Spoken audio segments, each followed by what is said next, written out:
ساتھیوں، الحمدللہ نیکیوں کا حکم کرنا، برائیوں سے منع کرنا، اس کے متعلق آپ تمامی حضرات درس سماعت فرما رہے ہیں۔ آج بھی اسی باب سے کچھ باتیں عرض کرتا ہوں، بغور سماعت فرمائیں۔ حضرت ابو ذر غفاری رضی اللہ تعالیٰ عنہ کہتے ہیں کہ حضرت ابو بکر صدیق رضی اللہ تعالیٰ عنہ نے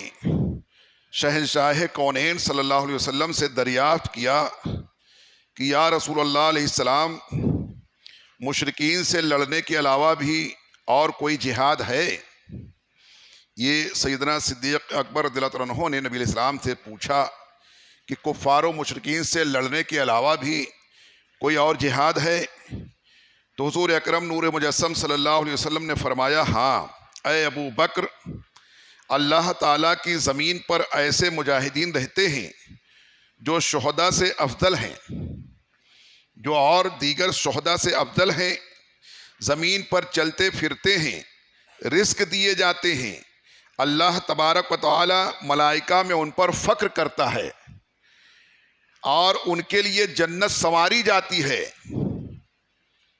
جیسے کہ ام سلمہ کو نبی کریم علیہ السلام کے لیے سنوارا گیا تھا، جیسے کہ ام المومنین حضرت ام سلمہ رضی اللہ عنہا کو نبی علیہ السلام کے لیے سنوارا گیا تھا۔ صدیق اکبر رضی اللہ عنہ نے پوچھا کہ یا رسول اللہ علیہ السلام، وہ کون لوگ ہوں گے؟ وہ کون لوگ ہیں جن کا مقام شہداء سے بھی افضل ہوگا، جن کے لیے جنت سنواری جائے گی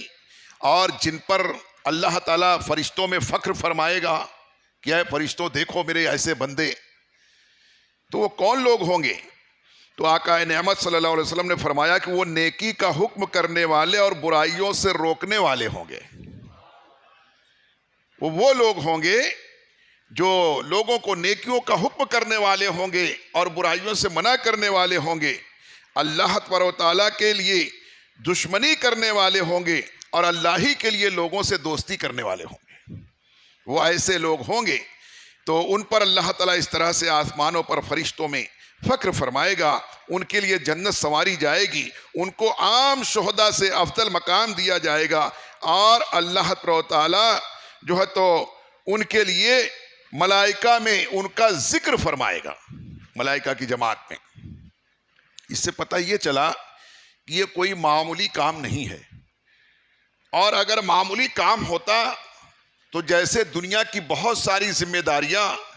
کہیں کے وزیر نے سنبھالا ہے، کہیں کے راجے نے سنبھال لیا، کہیں بادشاہ نے سنبھال لیا، کہیں کے صدر نے سنبھال لیا، پورا ملک حکومت کر کے سنبھالے ہوئے ہیں، چلا رہے ہیں، یہ سب معمولی کام ہیں۔ یہ کوئی بھی ایرے گہرے نتھو خیرے سب کر رہے ہیں، کرتے آئے ہیں اور کرتے رہیں گے ایسے ہی۔ یہاں تک کی روایتوں میں آیا ہے کہ وہ ایسے لوگ جو کبھی بھیڑ اور بکریاں چرایا کرتے تھے وہ حاکم بن جائیں گے، قرب قیامت میں وہ لوگ بادشاہت کریں، حکومت کرنے والے بن جائیں گے۔ تو وہ ہو رہا ہے سب۔ آج یہ بھیڑ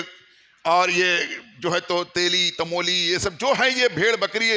کا کام کرنے والے لوگ آج حاکم بنے ہیں، تو ان سے سنبھالا نہیں جا رہا ہے۔ تو فرمایا یہ سب معمولی کام ہے، یہ کوئی بھی کریں گے، مگر یہ لوگوں کو نیکیوں کی دعوت دینا، برائیوں سے روکنا، فرمایا یہ تو بہت عظیم ذمہ داری ہے، یہ اتنا عظیم کام ہے کہ اس کے لیے اللہ تعالیٰ نے اپنے نبیوں اور رسولوں کو بھیجا۔ یہ اتنا زبردست اور بڑی ذمہ داری ہے کہ اس کے لیے منتخب شدہ، یعنی جن کو اللہ نے چنا نبیوں کی جماعت میں، ان کو یہ ذمہ داری دے کر کے بھیجا کہ جاؤ لوگوں کو نیکیوں کی دعوت دو، برائیوں سے منع کرو اور میرا پیغام حق ان کے سامنے پیش کرو۔ یہ ایسی عظیم ذمہ داری ہے۔ تو یہ ذمہ داری کا کام اللہ تعالیٰ نے قرآن میں اعلان فرما کر کے اس امت کو دیا ہے، کیونکہ اب صبح قیامت تک کوئی نبی نہیں آ سکتا۔ ہمارے نبی علیہ السلام یہ خاتم النبیین ہیں، تمام نبیوں کے آخری ختم شدہ کر دینے والے، اس پر اختتام کی مہر لگا دینے والے اگر کوئی ہے تو ہمارے آقا مولا علیہ السلام ہیں۔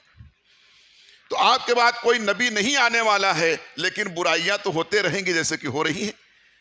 تو اب لوگوں کو برائیوں سے روکے گا کون؟ اب لوگوں کو نیکیوں کی دعوت کون دے گا؟ فرمایا کہ اب یہ امت مسلمہ کا کام ہے۔ تو ان میں سے جو لوگ یہ کام کریں گے ان کو اتنے بڑے بڑے انعامات اللہ تعالیٰ عطا فرمائے گا۔ سیدنا حضرت عمر رضی اللہ عنہ سے روایت ہے کہ حضور اکرم صلی اللہ علیہ وسلم نے ارشاد فرمایا کہ آخری زمانے میں میری امت کو اپنے حکمرانوں سے کافی تکلیفیں پہنچیں گی۔ نبی علیہ السلام نے فرمایا یہ کہ آخری زمانے میں قرب قیامت میں میری امت کو اپنے حکمرانوں سے بہت تکلیفیں پہنچیں گی، وہ حکمراں جو ہوں گے بہت تکلیفیں پہنچائیں گے، ان سے نجات نہیں پائے گا مگر وہ شخص جس نے اللہ کے دین کو پہچانا۔ فرمایا ان تکلیف دینے والے حاکموں سے لوگ بچ نہیں پائیں گے مگر وہ لوگ بچیں گے جو اللہ کے دین کو پہچاننے والے ہوں گے کہ دین کیا ہے، دین حق کیا ہے، دین اسلام کیا ہے، اللہ کا پسندیدہ دین کیا ہے۔ آج لوگ طرح طرح کی باتونیاں کر رہے ہیں، جسے دیکھو وہی کنکر پتھر کوئی عبادت اور پوجا کرنے والے بھی کہہ رہے ہیں ہم حق پر ہیں۔ ایسے وقت میں جو اللہ کے دین کو پہچاننے والے ہوں گے وہ ایسے تکلیف دینے والے حکمرانوں کی تکلیفوں سے بچ جائیں گے، وہ محفوظ ہو جائیں گے، اللہ ان کو محفوظ کرے گا، یہ اس کا وعدہ ہے۔ اور فرمایا کہ اسی طرح سے فرمایا کہ اور اللہ کے دین کو پہچانا اور اس پر اپنی زبان، ہاتھ اور دل سے جہاد کیا۔ وہ لوگ جو اللہ کے دین کو پہچانے اور پہچان کر کے اس پر اپنے ہاتھ سے یا زبان سے یا دل سے جہاد کیا، اپنی طاقت بھر، یعنی کسی ناحق کو تسلیم نہیں کیا بلکہ لوگوں کے سامنے بیان کیا، اور طاقت رہی تو ہاتھ سے بھی اس کو منوایا کہ نہیں حق یہ ہے جو ہمارا دین، دین اسلام ہے، جو قرآن کہہ رہا ہے، جو نبی کا فرمان کہہ رہا ہے، تم جو کہہ رہے ہو وہ حق نہیں ہے۔ اور اگر فرمایا یا تو پھر زبان سے کہیں گے اور نہیں تو کم از کم دل سے جہاد کریں گے کہ ان کے ہاں میں ہاں نہیں ملائیں گے، ان کی بات کو دل سے تسلیم نہیں کریں گے۔ فرمایا کہ یہ وہ شخص ہے جو پوری طرح سبقت لے گیا، یہ ایسا شخص ہوگا جو دین کو پہچانے گا، دین کی خاطر جو ہے لوگوں سے لڑے گا، لوگوں کے سامنے دین پیش کرے گا، یا نہیں پیش کرنے کی طاقت ہوگی، کمزور رہے گا تو کم از کم دل میں اس کو برا جانے گا، برائی کو برا جانے گا۔ فرمایا یہ وہ لوگ ہوں گے وہ جو ہے تو جو پوری طرح سے سبقت لے جانے والے، یعنی سب میں زیادہ جو ہے تو قابلیت اور مقام اور مرتبہ پانے والے لوگ ہوں گے، وہ لوگ ہوں گے یہ جو اس میں سبقت لے جائیں گے، سب سے آگے نکل جائیں گے۔ اور فرمایا کہ دوسرا وہ شخص ہے جس نے اللہ عز و جل شانہ کے دین کو پہچانا اور اس کی تصدیق کی، جس نے اللہ کے دین کو پہچانا اور اس کی تصدیق کی کہ ہاں یہی سچ ہے، اس کی صداقت کی گواہی دی۔ جیسا کہ جب نبی علیہ السلام نے شب معراج جو ہے تو سفر معراج سے واپس آنے کے بعد لوگوں کو جب بیان آپ نے فرمایا کہ آج میرے رب نے مجھے معراج کرایا اور زمین و آسمان کی سیر کرایا، تو کفار و مشرکین جو ہے اس وقت میں جو ہے تو اس کی مخالفت میں کھڑے ہو گئے کہ یہ ہو ہی نہیں سکتا، یہ تو ناممکن سی بات ہے، یہ کیسے ہو سکتا ہے کوئی رات کے تھوڑے سے حصے میں کوئی حرم شریف سے جو ہے تو مسجد اقصی پہنچ جائے، پھر وہاں سے آسمانوں کو پہنچ جائے، پھر وہاں سے لامکہ کو پہنچ جائے، یہ ہو ہی نہیں سکتا، یہ بالکل جھوٹی بات ہے معاذ اللہ۔ مگر انہی مکے کے رہنے والوں میں ایک ذات تھی صدیق اکبر کی، جنہوں نے یہ کہا کہ تم یہ بات کہتے ہو، ارے میرے نبی وہ ذات کے مالک ہیں، ایسی شخصیت ہے میرے نبی کی، یہ اس سے بھی بڑی بات اگر کہیں تو اس کو بھی میں ہاں کہنے والا ہوں اور اس کو بھی میں گواہی دینے والا ہوں۔ تو فرمایا کہ جو دین کی صداقت کو پیش کرے اور اس کی تصدیق کرے۔ اور تیسرا وہ آدمی ہے جس نے اللہ تبارک و تعالیٰ کے دین کو پہچانا اور اس پر خاموش رہا، اگر کسی کو نیکی کرتے دیکھا تو اس سے محبت کرنے لگا۔ یعنی تیسرا وہ شخص جو اور کمزور ہے، بولنے کی طاقت نہیں ہے، لوگوں سے ڈرتا ہے یا لوگ مارنے لگ جائیں گے ایسا ماحول پیدا ہو گیا ہے، لیکن یہ اپنے دل سے دین حق کو ہی حق جانتا ہے اور اس پر جو ہے تو خاموشی سے اسی پر قائم رہتا ہے۔ ہاں اگر کسی کو دین حق کی تبلیغ کرتا ہوا دیکھتا ہے تو اس کے ساتھ میں ہو جاتا ہے، اس سے محبت کرتا ہے، اس سے محبت کرنے لگا۔ اگر کسی کو غلط کام کرتے دیکھا تو اس سے ناراض رہا، اس کے ہاں میں ہاں نہیں ملایا غلط کام کرنے والے کے، بلکہ اس سے ناراض رہا، اس کو ناپسند کرتا رہا۔ یہ سب اندرونی حالات کے سبب نجات پا جائیں گے، یعنی یہ لوگ بھی اس وقت تکلیف دینے والے حکمرانوں سے نجات پا جائیں گے جو دل میں نفرت کرتے رہیں گے۔ جن کو زبان سے بولنے کی طاقت نہیں ہوگی، جن کو ہاتھ سے روکنے کی طاقت نہیں ہوگی، مگر دل میں برا جانیں گے۔ حدیث پاک میں ہے کہ یہ دل میں برا جاننے والا شخص ایسا ہوگا کہ کمزور ترین ایمان والا ہوگا، مگر اسی کمزور ترین ایمان اور عمل کی وجہ سے یہ بھی نجات پائے گا، یہ بھی ان سے چھٹکارا پا جائے گا۔ حضرت سالم بن عبداللہ رضی اللہ عنہ حضرت عمر رضی اللہ عنہ سے روایت کرتے ہیں کہ سرور کائنات صلی اللہ علیہ وسلم نے ارشاد فرمایا کہ اچھی باتوں کا حکم دو، بری باتوں سے روکو، اس سے قبل کہ تمہارے نیک لوگوں کی دعائیں قبول نہ ہوں، اس سے پہلے کہ وہ وقت آ جائے کہ تم میں سے نیک لوگ جو ہوں وہ بھی دعا کریں تو دعا قبول نہ ہو، تم لوگوں کو نیکیوں کی دعوت دینا شروع کرو، لوگوں کو نیکیوں کی دعوت دیتے رہو اور برائیوں سے روکتے رہو، ورنہ وہ دن آئے گا، اگر تم یہ کام نہیں کرو گے تو وہ دن آئے گا کہ تم میں سے تمہارے نیک لوگ بھی دعا کریں گے تب بھی دعائیں قبول نہیں ہوگی، لہذا یہ کام کرتے رہو۔ اور فرمایا کہ اور ورنہ ایسا ہوگا کہ اور تم معافی چاہو تو معاف نہ کیا جائے، وہ وقت آئے گا اگر تم اس کام کو چھوڑ دو گے تو تمہیں وہ دن دیکھنا پڑ جائے گا کہ تم معافی بھی چاہو گے تو معاف نہیں کیے جاؤ گے، معافی بھی نہیں ملے گی۔ اچھی طرح سمجھ لو، اچھائی کا حکم دینا اور برائی سے روکنا نہ رزق کو کم کرتا ہے نہ عمر میں کمی لاتا ہے۔ فرمایا کہ اچھی طرح سے خوب یقین کر لو اس بات کو کہ اگر تم نیکیوں کی دعوت دو گے، برائیوں سے منع کرو گے، دین کا کام کرو گے تو ایسا نہیں کہ تمہارا رزق کم ہو جائے گا۔ رزق دینے والا وہ رزاق ہے، وہ ہر کسی کا پورا پورا حصہ دینے والا ہے، ایک دانہ بھی جو تو اس سے روکنے والا نہیں ہے۔ کوئی یہ سوچے کہ یار ہم دین کا کام کریں گے تو بھوکے مر جائیں گے، فرمایا کہ نہیں، اگر بھوکا مرنا ہے تم کو، اگر تمہارے مقدر میں بھوکا مرنا ہے تو تم کسی بادشاہ کی وزارت میں بھی رہو گے تب بھی بھوکے ہی مرو گے،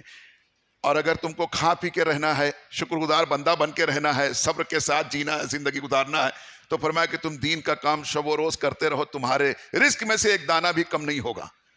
لہذا جو لوگ یہ سوچتے ہیں نہیں اگر ہم یہ تبلیغ کا کام کریں گے، دین کا کام کریں گے تو پھر ہماری روزی روٹی نہیں چلے گی، فرمایا یہ تمہاری خام خیالی ہے، تمہارے عقیدے کی کمزوری ہے یہ۔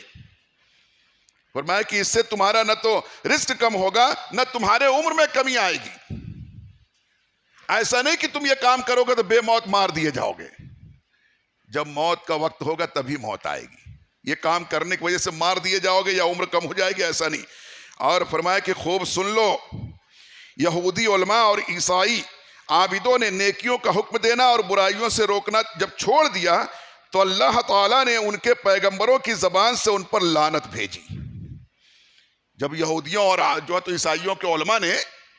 یہ کام کرنا چھوڑ دیا، لوگوں کو نیکیوں کی دعوت دینا اور برائیوں سے منع کرنا چھوڑ دیا، تو اللہ تعالیٰ نے ان پر انہی کے پیغمبروں کی زبان سے ان پر لعنت بھیجی اور سب کو مصیبت میں ڈال دیا اور سب پر عذاب نازل کر دیا، ان کو مصیبت میں ڈال دیا۔ اس طرح سے فرماتے ہیں کہ پیارے دینی بھائیوں، گناہ کے کاموں سے، گناہوں کی مجلس سے ہمیشہ بچنے کی کوشش کرنی چاہیے، ہر گناہ کے کام سے اور ہر گناہوں کی مجلس سے، جہاں گنہگار ہوں یا جہاں گناہ ہوتا ہو اس مجلس سے۔ فرمایا کہ ہر گناہ کے کام سے اور ہر گناہ کی مجلسوں سے ہمیشہ بچتے رہنا چاہیے، بچنے کی کوشش کرنی چاہیے، کیونکہ بری صحبت اور بری مجلس انسان کو لے ڈوبتی ہے۔ بری صحبت اور بری مجلس انسان کو ڈبا دیتی ہے، آج دنیا میں رسوا و ذلیل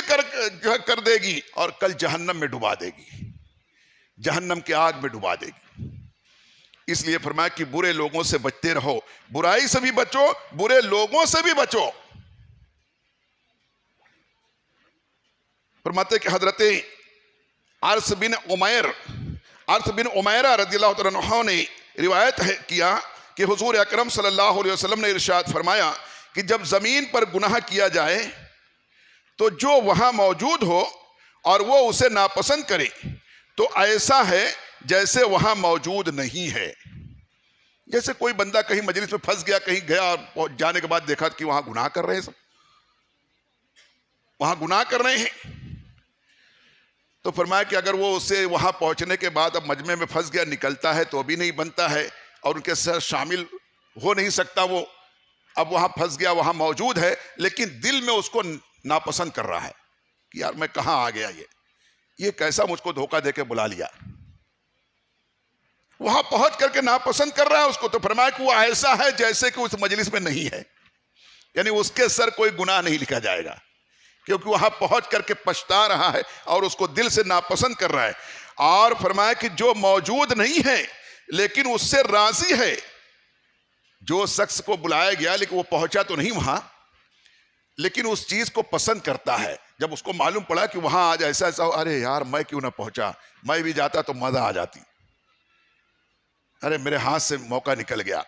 یعنی آیا تو نہیں وہاں، لیکن دور رہ کر جب اس کو خبر پہنچی کہ وہاں ایسا ایسا ہوا گناہ کا کام، تو اس کو پچھتاوا ہو رہا ہے کہ میں بھی پہنچتا تو اچھا رہتا، بڑا زبردست معاملہ ہوا، پہنچ جاتا تو اچھا رہتا. اس کو پسند کر. فرمایا کہ وہ ایسا ہے کہ جو بظاہر وہاں پہنچا تو نہیں، مگر انہی گنہگاروں میں اس کو شامل کر دیا گیا، کیونکہ اس کی نیت پسند کرنے والی تھی. اس لیے ہمیں چاہیے کہ ہر برائی کی مخالفت کریں اور ہر نیکی کو عام کرنے کی کوشش کریں. میں آپ کو بتاؤں بات، اس میں شاید میں نے پہلے ہی بتایا کہ ایک مرتبہ یہی بھیونڈی کی سرزمین پر، یہ اپنے جو ٹھاکرے ہال ہے اس کے اندر ایک پروگرام رکھا تھا کچھ لوگوں نے، اور اس کا پروگرام کا نام رکھا تھا محفل سماع.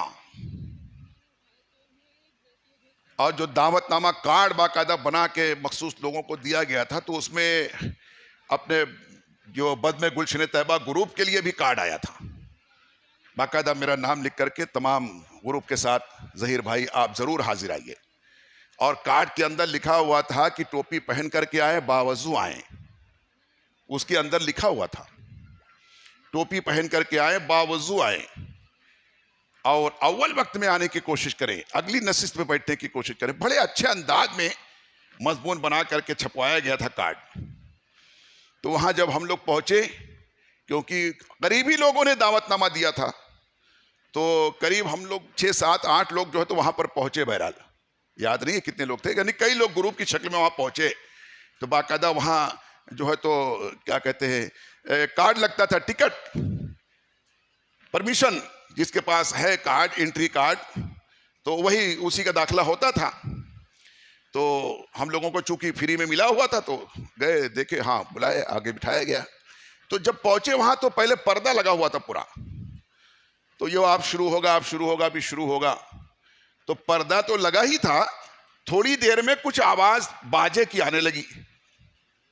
کچھ ٹن پن کی آواز آنے لگی. تو یہ کیا شروع ہو رہا ہے؟ محفل سما بول رہے تھے، باوضو آؤ اور ٹوپی لگا کے آؤ، تو یہ باجا بجا رہے ہیں مزامیر. تو یہ ہوا کہ نہیں، وہ لگتا ہے ریکارڈنگ وغیرہ کچھ بجاتے ہوں گے پبلک جمع کرنے کے لیے، وہ اس کی آواز آ رہی ہے. تو تھوڑی دیر میں بعد میں وہ پردہ تھوڑا تھوڑا ہٹنا شروع ہوا، تو دیکھا اندر پورا انسٹرومنٹ سجا ہوا ہے، پورا آرکیسٹرا، مزامیر، پورا سامان سب وہاں پر پورا لگا ہوا. اور وہاں ریکارڈنگ نہیں بلکہ لوگ بجانے کرنے والے، پورے آرکیسٹرا والے، سب پورے کلاکار وہاں پر موجود. جب جیسے ہی پردہ ہٹا اور نظر آیا تو ہم تو وہیں کھڑے ہو گئے اور ساتھیوں سے کہا بتائیے کتنے نالائق لوگ ہیں یہ. اور پھر میں نے اس شخص کو بلایا جس نے کارڈ دیا تھا، اور ظہیر بھائی آنا ضرور، آنا ضرور، سب کو لے کے آنا. اس کو بلایا وہیں ہال کے اندر. میں نے اس کو بہت ڈپٹا، بہت اس کو میں نے ڈانٹی دیا اور کہا خبردار آئندہ یہ دھوکے بازی والا کام کرنا نہیں ہے. تمہیں یہ زیب دیتا ہے یہ چیز؟ تم داڑھی ٹوپی والے آدمی کارڈ میں لکھے اور ٹوپی لگا کے آنا، اور یہ کیا کہتے ہیں باوضو آنا، یہ سننے کے لیے مزامیر؟ تمہیں شرم نہیں آتی؟ تم دھوکہ دیتے ہو لوگوں کو. یہ ہے محفل سماع. ارے ظہیر بھائی آپ تو ناراض ہو رہے ہیں. ارے ناراض کی بات کرتے ہو تم نے دھوکہ دے کر کے بلایا. وہی زور زور میں نے، آگے پیچھے والے سب دیکھنے سننے لگے. میں نے کہا یہ سب گناہ کا کام ہے، یہ ہم اس کو بند کرانے والوں میں سے ہیں، اس کو پسند کرنے والوں میں سے نہیں ہے. اور وہاں پر پٹک کر کے اس کا کارڈ وغیرہ ٹکٹ جو تھا وہیں واپس آ گئے سب کے سب ہم لوگ. تو یہ بڑی ہمت کا کام ہے، یہ جرت کا کام ہے، یہ مسلمانوں کو کرنا چاہیے، کوئی اور کر نہیں سکتا اس کام کو. ہم سب کو یہ مل کے کرنا چاہیے. ایسی بہت ساری برائیاں ہو رہی ہیں، لوگ دعوت میں چلے جا رہے ہیں، کھڑے ہو کے کھا رہے ہیں، گھوم گھوم کے کھا رہے ہیں. وہاں کہہ دیں نہیں کھائیں گے، تمہاری دعوت نہیں کھائیں گے، واپس آ جائیں، یا تو بیٹھنے کا انتظام کرو، اس کی 100 مرتبہ غرض ہوگی تو بیٹھنے کا انتظام کر کے کھلائے گا، اور ورنہ اس کے جو تو منہ پہ لات مار کے آ جانے گا، تم کھاؤ جانور بن کے، ہم نہیں کھانے والے ہو۔ یہ اسلام کے ماننے والے ایسی بد تہذیبی پیش کر رہے ہیں، تو اس کو روکنے کا کام کوئی حکومت نہیں کرنے والی ہے، یہ جمہوری حکومت، ارے اسلامی حکومت نہیں کر رہے ہیں آج، اور کوئی نبی آنے والا نہیں ہے۔ اب اس امت کے نیکوکاروں کو، سمجھداروں کو یہ کام کرنا ہے، اور یہ ضرور کرنا ہے، نہیں تو کل کو تمہارا ہمارا بیٹا کھڑا ہو جائے گا اپنے ولیمے کے ٹائم پہ کہ نہیں جیسے میرے دوست کیا ہوا تھا ویسے ہی میرا بھی ہونا چاہیے، تب کیا کرو گے پھر؟ اس کو روکو، یہ جو بھی ہو رہا ہے، جو بھی گناہ، یہ تمثیلات ہیں چند میں جو عرض کرتا ہوں آپ کے سامنے، ایسے بے شمار چیزیں ہو رہی ہیں، بے شمار چیزیں۔ آج ہمارے معاشرے میں دیکھو، میت ہو جائے تو میت مرد ہے، اس کا چہرہ عورتوں کو دکھا رہے ہیں، کہاں جائز ہے یہ ناجائز ہے۔ میت مرد کی ہے اور اس کو تمام، ہٹ جاؤ بھائی سب مرد لوگ پیچھے ہٹ جاؤ، عورتیں چہرہ دیکھنے آ رہی ہیں، وہ چہرہ دیکھنے آ رہی ہیں، چہرہ دکھانے آ رہی ہیں، اس کو روکنا چاہیے۔ عورت میت ہے تو مردوں کو چہرہ دکھایا جا رہا ہے، شادی پڑ گئی تو ہلدی مہندی اور دیگر تقریبات کیا کہیں اس کو، اس کے لیے تو مؤدب لفظ کہنا بھی برا لگتا ہے۔ ان کے جو رسومات ہیں، خرافات کہہ لو، جو ہلدی مہندی اور یہ سب چیزیں، اس میں سب مردوں عورتوں کا خلط ملط۔ دولہے کو ہلدی لگانے کے لیے عورتیں آ رہی ہیں،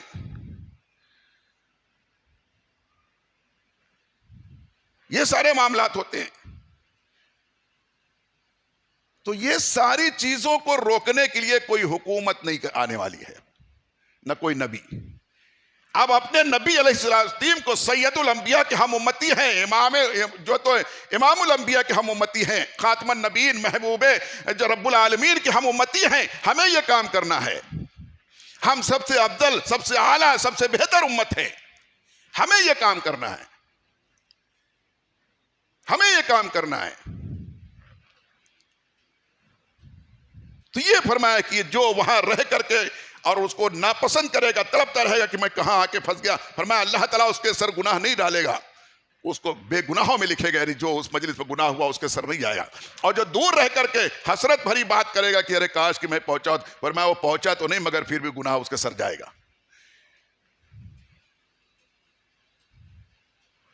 آج یہ عرس وغیرہ ہوتا ہے، آج میں نے ایک مضمون بنا کر کے یوں ہی دیا ایسے ہی، بڑا جس کو ہر گروپ میں جس کو دیکھو وہی عرس منا رہے ہیں۔ تو میں نے موبائل پہ لکھ کر کے دیا، ایک دو گروپ میں بھیجا میں نے کہ ذرا ہوش کے ناخن لو، تو میں نے وہی لکھا، موقع سے ذہن میں بات آئی کہ ہم سے مسجدوں کی ویرانی کی حالات نہ پوچھو، ہم سے مسجدوں کے ویرانی کے حالات نہ پوچھو، ہم لوگ ابھی عرس منانے میں لگے ہیں، ہم لوگ ابھی عرس منانے میں لگے ہیں، ابھی نماز کے بارے میں بات مت کرو، معاذ اللہ رب العالمین۔ اور آج ہی میں نے دوسرا ایک آرٹیکل ڈالا ہے کہ ایک دو تین گروپ میں آیا بھائی، کوئی ایک جوان لڑکا، کوئی کچھ جو تو کمزور دماغ کا تھا، وہ گم ہو گیا، کئی گروپ میں آیا، یہ لاپتہ ہو گیا ہے، مکسنگ غائب ہو گیا ہے، دماغی کمزوری ہے، کہیں بھی ملے پتہ، یہ بہت جو بتائے گا یا لائے گا اس کو بہت انعام دیا جائے گا، اس کا ایڈریس یہ ہے، موبائل نمبر یہ ہے۔ پھر تھوڑی دیر میں 2-3 گھنٹے کے بعد آیا بھائی یہ آدمی مل گیا، تو کسی نے کہا اوکے مل گیا تو اوکے چلو ٹھیک ہے بھائی، اب اس کو یہ شیئر مت کرو، یعنی خبر آگے مت بھیجو، آدمی یہ مل گیا۔ تو میں نے کہا بھائی مگر کئی ایک لوگ ہیں جو نہیں مل رہے ہیں، کئی ایک لوگ ایسے ہیں جو کئی مہینے سے نہیں مل رہے ہیں، اگر آپ لوگ کو کہیں مل جائے تو ضرور ان کو لے آؤ، پہنچا دو پتے پہ۔ اس پر میں نے کہ پچھلے کئی مہینے پہلے کئی لوگ مسجدوں میں بہت آتے تھے بیچارے، 5 ٹائم نماز پڑھتے تھے، اور میں ان کو اچھی طرح سے جانتا تھا کہ محلے کے لوگ تھے، لیکن کئی مہینے سے ایسا غائب ہے کہ بالکل مسجد میں نظر ہی نہیں آ رہا ہے. اگر آپ لوگوں کو کہیں ایسے مسلمان نظر آ جائیں جو مسجدوں میں نہیں آ رہے، ان کو ضرور پکڑ کے مسجد تک پہنچا دو. اللہ تعالیٰ تم کو بہت انعام سے نوازے گا، تم کو بڑے بڑے انعامات اللہ تعالیٰ عطا فرمائے گا. تو آپ لوگوں سے بھی میری گزارش، ایسا کوئی نظر آ جائے جو آپ کے جان پہچان کا ہو، قریبی، جو پہلے کبھی مسجد میں آتا تھا اب نہیں آ رہا ہے، تو ایسا کوئی مل جائے، ایسا کوئی مسلمان ڈھونڈ ڈھانڈ کے اگر ایک آدھ مل جائے کہیں، کوئی بے نمازی، تو اس کو لانے کی کوشش کریں. انشاءاللہ میں تو نہیں، اللہ تعالیٰ بہت انعام دے گا. یہ کام کرنا ہے، یہ ہماری ذمہ داری ہے. تو اللہ تعالیٰ ہم سب کو ان نیک باتوں کو سن کر، سمجھ کر، اس پر عمل کرنے، عام کرنے کی توفیق عطا فرمائے.